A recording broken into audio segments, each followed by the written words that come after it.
Welcome to the channel, and welcome to this payroll systems. In this episode, we are going to walk through one of the most important foundations of payroll accounting, which is the chart of accounts for payroll. Whether you are using Microsoft Dynamics 365 Business Central, a custom ERP, or any accounting system, payroll cannot function correctly without a properly designed chart of accounts. Before we even think about processing payroll, calculating salaries, or posting transactions, we must first answer one simple question. Where will payroll amounts be posted in the financial statements? That is exactly what the chart of accounts helps us solve. Why payroll needs a dedicated chart of accounts? Payroll is more than just paying employees.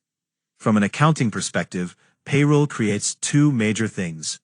First, it creates expenses, such as salary costs and employer statutory contributions. Second, it creates liabilities, which are amounts the company owes to employees and government institutions. If we do not separate these properly, financial reports become misleading, expenses may be overstated or understated, and liabilities may disappear from the balance sheet even though they still exist. This is why payroll accounts must be clearly named, correctly classified, and posted to the right financial statement. Now, let's go through each payroll account and understand why it exists and how it is used. Salary expense account.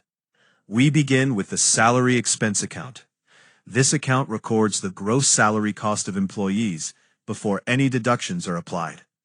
From a financial reporting perspective, salary expense represents the cost of labor to the company before any deductions. Business. Because it is a cost, it appears on the income statement and is classified as an expense.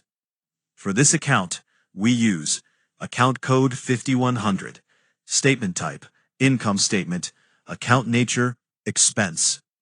Every time payroll is posted, the gross salary amount is debited to this account. Salary payable account. Next is the salary payable account. Employees do not receive their full gross salary because deductions are applied. The remaining amount, known as net pay, is owed to employees until it is paid. That unpaid amount becomes a liability. This is why the salary payable account appears on the balance sheet and is classified as a liability. We typically use account code 2100, statement type, balance sheet, nature, liability. Once salaries are paid, this liability is cleared. PAYE Payable account. Now let's talk about PAYE Payable. PAYE is income tax deducted from employees' salaries. The company does not own this money. It is simply holding it on behalf of the tax authority. Until PAYE is remitted, it must remain as a liability on the balance sheet. For this reason, account code 2110, statement type, balance sheet, account nature, liability. This account ensures that tax obligations are visible and traceable. NSSF, Employee Payable Account. Next, we have NSSF Employee Payable. This account records Social Security contributions deducted from employees. Just like PAYE, this money is withheld temporarily before being paid to the Social Security Fund. It is not an expense to the company. Liability. So we use account code 2120, statement type, balance sheet, account nature, liability. Now let's look at the employer side of NSSF. Employer NSSF contributions are an additional cost to the company. They are not deducted from employees. This means they must be recorded as an expense in the income statement. For this account, account code 5110, statement type, income statement, account nature, expense. This ensures total payroll cost is fully reflected in profit and loss reports. Even though employer NSSF is an expense, it is not paid immediately. Until payment is made, it becomes a liability. That is why we create account code 1120, 2121, statement type, balance sheet, account nature, liability. This separation between expense and payable is extremely important for accurate reporting. NHIF accounts. The same logic applies to NHIF, which is health insurance. First, we have NHIF Employee Payable. Account code 2130. Balance sheet, liability. Then we have NHIF Employer Expense. Account code 5120. Income statement, expense. And finally, NHIF Employer Payable. Account code 2131. Balance sheet, liability. This structure allows us to track employee deductions, employer costs, outstanding obligations, all separately and clearly. Accounts. Next is Skills Development Levy, or SDL.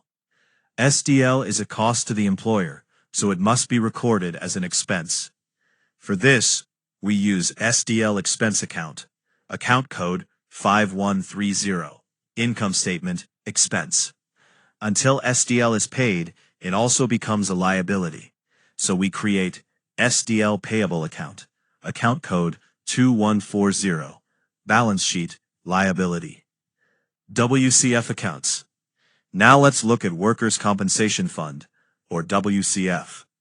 Just like SDL, WCF is an employer cost. We record the expense using WCF expense account, account code 5140, income statement, expense. And we track the outstanding obligation using WCF payable account, account code 2150, balance sheet, sheet. Liability. Finally, we have HESLB payable, which relates to student loan deductions. This is money deducted from employees and held temporarily. It is not an expense. It is a liability. So we use account code 2160, statement type, balance sheet, account nature, liability. Final summary. To summarize, a proper payroll chart of accounts ensures that all payroll costs hit the income statement. All unpaid obligations appear on the balance sheet. Payroll posting is accurate. Compliance reporting is easier. Audits become straightforward.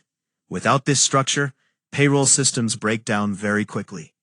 Account exists and how it affects financial reporting. We are ready to move into the live system demonstration. In the next part, I will start creating these accounts one by one, and then we'll connect them to payroll posting.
We have now completed the setup of all the required payroll chart of accounts.